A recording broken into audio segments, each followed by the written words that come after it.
ডাকসু পরিচালনা থেকে শুরু করে ম্যাচ শেষের এই টানটান মুহূর্তে দাঁড়িয়ে জামাত ইসলামের রাজনৈতিক কৌশলে এমন এক পরিবর্তন দৃশ্য হয়েছে, যাকে এক কথাই বলা যেতে পারে বিশাল প্যারাডাইম শিফট।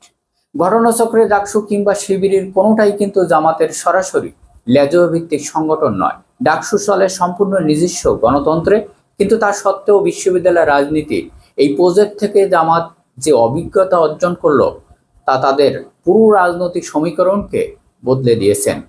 বিশেষ করে ডাকসু ভিপি সাদেক কায়েমের একটি বক্তব্যকে কেন্দ্র করে তৈরি হয়েছে নতুন তোলপাড়। নারী হলে পুরনো সান্দ, আইন শীতল করতে হবে, কিন্তু কট্টরপন্থী হিসাবে পরিস্থিতি ধাওয়া রাজনীতির থেকে বেরিয়ে উদার। এটি কি শুধু শিক্ষার্থীদের জন্য, নাকি এর পিছনে লুকিয়ে আছে বড় কোনো রাজনৈতিক মাস্টার প্ল্যান?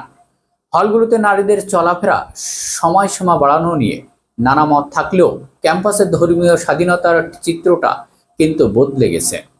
একসময় ঢাকা বিশ্ববিদ্যালয়ে পর্দা করা নারীদের হেনস্তর হতে হতো, ক্লাসের টিচারদের তিক্ত কথার মুখোমুখি হতে হতো। তবে বর্তমান সেই চিত্র পাল্টে গেছে। ধর্মীয় অধিকার প্রতিষ্ঠিতের পাশাপাশি টিএসসি ক্যাফেটিয়ারি গড়ে তোলা হয়েছে পর্দাসীন নারীদের জন্য সেফ জোন, আর সেই সেফ জোন নিয়ে শুরু হয়েছে আদর্শিক লড়াই। বামপন্থী শিবির প্রশ্ন তুলছেন, একসাথে পাঠদান হলে খবরের জায়গায় কেন আলাদা হবে? বিপরীতে পাল্টা জবাবে আসছে, পাঠদান একসাথে হলে হল কিংবা ওয়াশরুম কেন আলাদা রাখা হয়েছে? তবে এই বাহাসের গভীরে রয়েছে এক বড় রাজনৈতিক পরিবর্তন। বাংলাদেশে এক বিচিত্র জটিল ভূখণ্ড, এখানে ভিন্ন ভিন্ন মতপথ, আদর্শ মানুষের বসবাস। আর এমন একটি সমাজে জোর করে নির্দিষ্ট কোনো চিন্তা চাপিয়ে দেওয়া করা যে বাস্তব অসম্ভব, তা হয়তো রাজনীতির অভিজ্ঞতা বলে দেয়। অথচ অতীতে ইতিহাসের পাতা উল্টালে জামাত শিবিরের রাজনীতি ভিন্ন এক রূপ দেখা যায়। শালীন পোশাক ও পদ্মার পক্ষে তাদের অবস্থান ছিল কঠোর। এমনও দেখা গেছে গ্রামগঞ্জের 144 বছরের পুরনো প্রাচীন মেলা, যেখানে যাত্রাপালা ও পুরনো নাচ হতো, জামাত কর্মীরা স্থানীয়দের সাথে নিয়ে তা বন্ধ করে দিয়েছেন। যাত্রাপালার মাঠে আয়োজন করা হয়েছে টানা 7 দিনের ওয়াজ মাহফিল। এমনকি বিভিন্ন বিশ্ববিদ্যালয় শিবিরের সরাসরি মোরাল পুলিশিং করার ইতিহাসও কারোর অজানা নয়। তাহলে প্রশ্ন জাগে, সেই ইতিহাস আজ কিভাবে বদলে গেছে? সময়ের সাথে সাথে মানিয়ে নিয়ে শিবির তাদের দাওয়াতি কৌশল ও মানহাজ এনেছে নাটকীয় পরিবর্তন।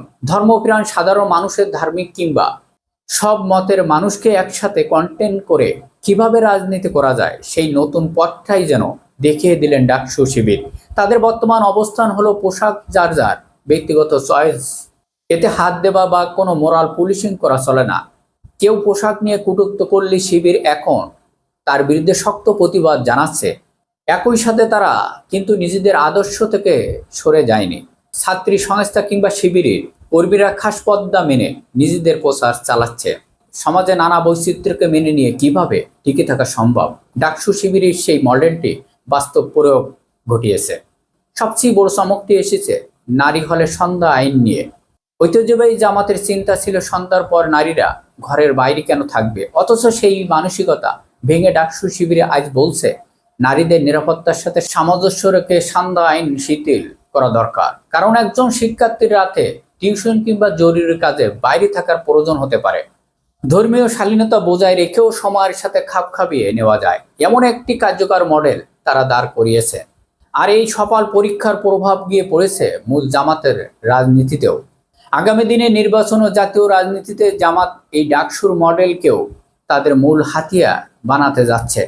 কঠোর অবস্থান থেকে রাজনীতির বাস্তবতায় এই যে বিশাল রূপান্তর, এটি কি কৌশলগত বুদ্ধিমত্তা নাকি পরিস্থিতির দাবি? ভবিষ্যতে রাজনীতির জল কোথায় গিয়ে গড়ায় তা সময় বলে দেবে। দর্শক, ঢাকা বিশ্ববিদ্যালয়ের ভিপি সাদেক কায়েমের নারী পদ্মা নিয়ে যে প্রকাশ্য ভূমিকা পালন করলেন, অবশ্যই আপনাদের মতামত কমেন্টে জানাবেন। সবাই ভালো থাকবে, ধন্যবাদ।